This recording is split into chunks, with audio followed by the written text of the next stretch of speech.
I want to bring our viewers up to date. It's now 10:30 on the East Coast, 7:30 on the West Coast.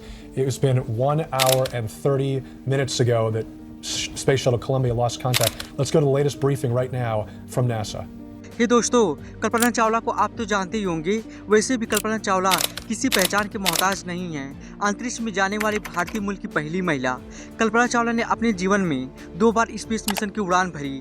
पहली उड़ान तो successful रही, लेकिन दूसरी बार space से लौटते समय ऐसा दर्दनाक हादसा हुआ जिसे आप कभी कल्पना भी नहीं कर सकते। उस दर्दनाक हादसे ने स्पेस शटल के सारे एस्ट्रोनॉट को इतिहास के पन्नों में तब्दील कर दिया। तो चलिए जानते हैं कि आखिर उस दिन कोलंबिया स्पेस शटल के साथ क्या हुआ था। क्या नासा को इस हादसे का अंदेशा पहले से ही हो गया था और उस दर्दनाक हादसे में कोई बचा भी था या नहीं। कल्पना चावला का जन्म 17 मार्च सन 1962 को हरियाणा के करनाल में हुआ था। उनके पिता का नाम श्री बनारसी लाल चावला और माता का नाम संज्योति देवी था। बचपन से ही कल्पना चावला बहुत इंटेलिजेंट और आत्मविश्वासी थी। अपने 4 भाई बहनों में कल्पना सबसे छोटी थी। उन्होंने अपनी प्रारंभिक शिक्षा टैगोर बाल निकेतन से पूरी की। सन 1976 में कल्पना ने पंजाब इंजीनियरिंग कॉलेज से एरोनॉटिकल इंजीनियरिंग में बैचलर की डिग्री कंप्लीट की। कल्पना उस समय एरोनॉटिकल इंजीनियरिंग करने वाली इंडिया की अकेली महिला थी।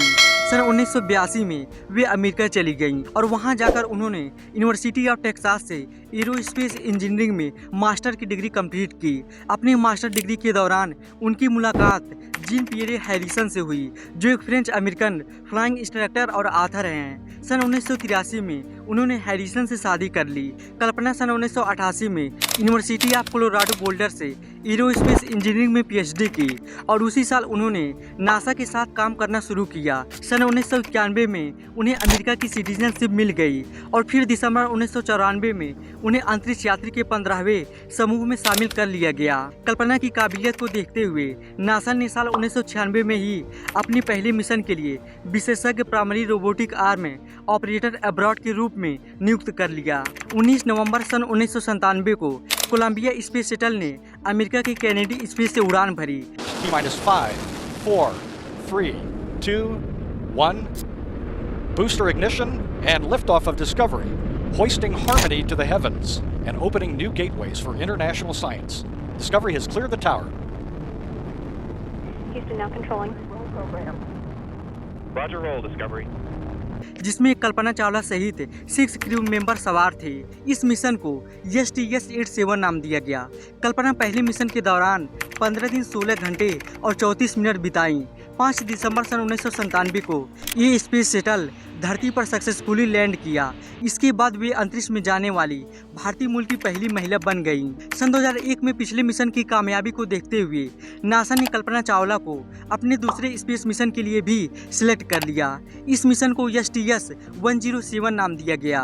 लेकिन कोलंबिया स्पेस शटल में बार बार आ रही खराबी को देखते हुए ये मिशन लगभग 18 बार अपने करंट डेट से आगे बढ़ता रहा। 2 साल तक स्पेस शटल की तमाम खराबियों को ठीक करने के बाद फाइनली 16 जनवरी 2003 को कोलंबिया स्पेस शटल ने फ्लोरिडा के कैनेडी स्पेस सेंटर से अपनी 28वीं और आखिरी उड़ान भरी। कल्पना अपने इस मिशन के दौरान पूरे 15 दिन 22 घंटे और 20 मिनट तक स्पेस में रहने के बाद 1 फरवरी 2003 को जब एक कोलंबिया स्पेस शटल धरती के वायुमंडल की तरफ बढ़ रहा था, स्पेस शटल के बाहरी टैंक से फोम इंसुलेशन का एक हिस्सा टूट गया था, जिससे आर्बिटर का लेफ्ट विंग काफी प्रभावित हुआ। इसमें एक छेद हो गया था, जिससे एटमॉस्फेरिक गैस प्रेशर से शटल के अंदर आना शुरू हो गई।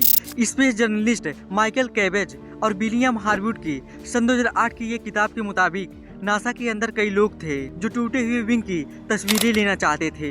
कहा जाता है कि नासा का डिफेंस डिपार्टमेंट करीब से देखने के लिए अपने ऑर्बिटल स्पाई कैमरा का इस्तेमाल करने के लिए तैयार था, लेकिन नासा के बड़े अधिकारियों ने इसके लिए मना कर दिया और बिना किसी जांच के लैंडिंग आगे बढ़ गई।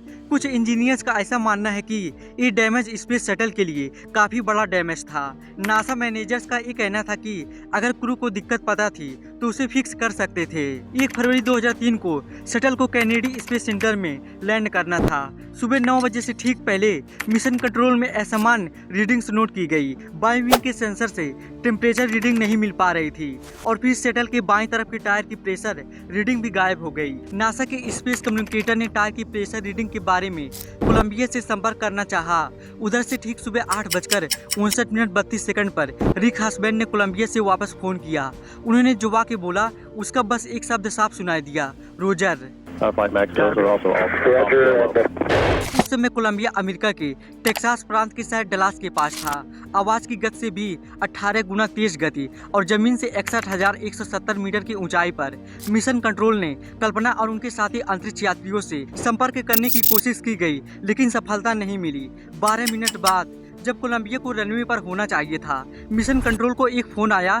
फोन करने वाले ने कहा कि एक टीवी चैनल आसमान में शटल के टूटने का वीडियो दिखा रहा है। इस दर्दनाक हादसे के बाद कई सालों तक ये पुख्ता रूप से मालूम ही नहीं चल सका था कि आखिर ये दर्दनाक हादसा कैसे हुआ। सारी दुनिया यही समझती रही कि कहीं न कहीं किसी क्रू मेंबर से गलती हुई थी। लेकिन जब नासा ने इस मामले में बारीकी से जांच किया तो ऐसा सच निकल के सामने आया जिसने सबको हैरान कर दिया। नासा के मुताबिक ये पूरा हादसा फोम इंसुलेशन के कारण हुआ था। तो दोस्तों, इसे समझने के लिए हमें स्पेस शटल में इस्तेमाल किए जाने वाले कुछ बेसिक चीजों को समझना होगा। दोस्तों, आपको पता ही है, जिस स्पेस शटल में एस्ट्रोनॉट यात्रा करते हैं उसे अंतरिक्ष में पहुंचाने के लिए इस्तेमाल किया जाता है रॉकेट का, और इन रॉकेट को भी ग्रेविटी के अपोजिट तेजी से अंतरिक्ष की ओर ले जाने के लिए जरूरी होता है फ्यूल। ये फ्यूल दो तरह के होते हैं, पहला लिक्विड फ्यूल और दूसरा हार्ड फ्यूल। लिक्विड फ्यूल में ज्यादातर लिक्विड ऑक्सीजन और लिक्विड हाइड्रोजन का इस्तेमाल किया जाता है। ये दोनों ही फ्यूल बहुत कम तापमान में तरल के रूप में होते हैं, इसलिए इतने कम तापमान को मेंटेन करने के लिए इस पूरे फ्यूल टैंक को अंदर और बाहर फोम इंसुलेशन से कवर किया जाता है, जिससे बाहर की हीट इस फ्यूल के अंदर ना आ सके। इसके अलावा रॉकेट के बाहर एक बाइपोड्रम की एक्स्ट्रा लेयर का भी इस्तेमाल किया जाता है और यहीं पर अटैच होता है स्पेस शटल, जो कि ये स्पेस शटल रॉकेट टैंक से अटैच होता है। इसलिए इसे सबसे ज्यादा खतरा हीट से होता है, जो कि लगभग 3000 डिग्री तक पहुंच जाती है। इसलिए इस हीट से स्पेस शटल को बचाने के लिए कई तरह के कोटिंग मटेरियल का भी यूज किया जाता है। इन कोटिंग मटेरियल को छोटी छोटी टाइल्स के आकार में तैयार किया जाता है। इन टाइल्स को स्पेस शटल के ऊपरी हिस्से में लगाया जाता है, जिन्हें कहा जाता है व्हाइट टाइल्स, जो इसको तकरीबन 1200 की हीट से बचाती है।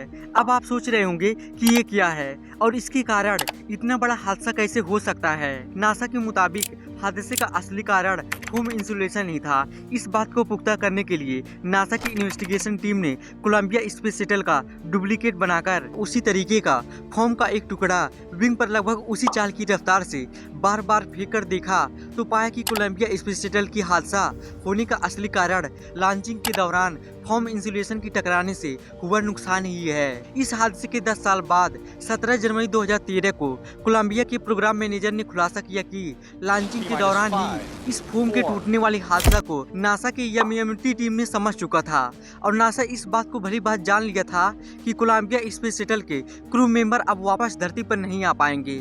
लेकिन नासा ने ये बात अपने सभी क्रू मेंबर से छिपाई। हालांकि कुछ लोगों का मानना है कि नासा ये अनुमान नहीं लगा सका कि स्पेस शटल को कितना नुकसान हुआ है। वहीं कुछ वैज्ञानिक का ये भी कहना है कि ये जानकारी अगर स्पेस शटल में बैठे एस्ट्रोनॉट के पास पहुंच पाती, उसके बाद भी वो कुछ नहीं कर पाते। नासा के साइंटिस्ट ये नहीं चाहते थे कि मिशन पर गए एस्ट्रोनॉट घबरा जाए और आखिरी दिन घुट घुट के जिए कि अब हम नहीं बच सकते। इसलिए ऐसा ही कुछ सोचकर नासा ने डिसीजन लिया। 5 फरवरी सन 2003 को भारत सरकार ने उनके अद्भुत साहस को देखते हुए ये घोषणा किया कि इसरो मौसम संबंधी जितने भी सैटेलाइट स्पेस में भेजेगी उनके नाम कल्पना सैटेलाइट होगी। इस प्रकार कल्पना चावला अंतरिक्ष में जाने वाली भारत की पहली महिला बन गई। उसी समय भारत के प्राइम मिनिस्टर इंद्र कुमार गुजराल थे। उन्होंने भी कल्पना चावला को बधाई दी। Hello Colombia, this is Prime Minister Gujral from India. Can you hear me? Yes, Mr. Gujral, I hear you loud and clear. How do you read me? Kalpana, we are proud of you, each one of us. और इसके अलावा कल्पना चावला छात्रवृत्ति और भी अन्य चीजों में कल्पना का नाम रखा गया। यहाँ तक कि नासा ने कल्पना चावला के सम्मान में एक सुपर कंप्यूटर और मंगल ग्रह पर पहाड़ी का नाम भी कल्पना के नाम पर ही रखा है। कल्पना चावला ने एक बार कहा था कि मैं अंतरिक्ष के लिए ही बनी हूँ, प्रत्येक पल अंतरिक्ष के लिए ही बिताया है। और इसी के लिए ही मरूंगी। तो दोस्तों, कल्पना चावला की लाइफ जर्नी के बारे में आपने बहुत कुछ जाना और उनसे बहुत कुछ सीखा। आपको ये वीडियो कैसी लगी कमेंट में हमें ज़रूर बताएं।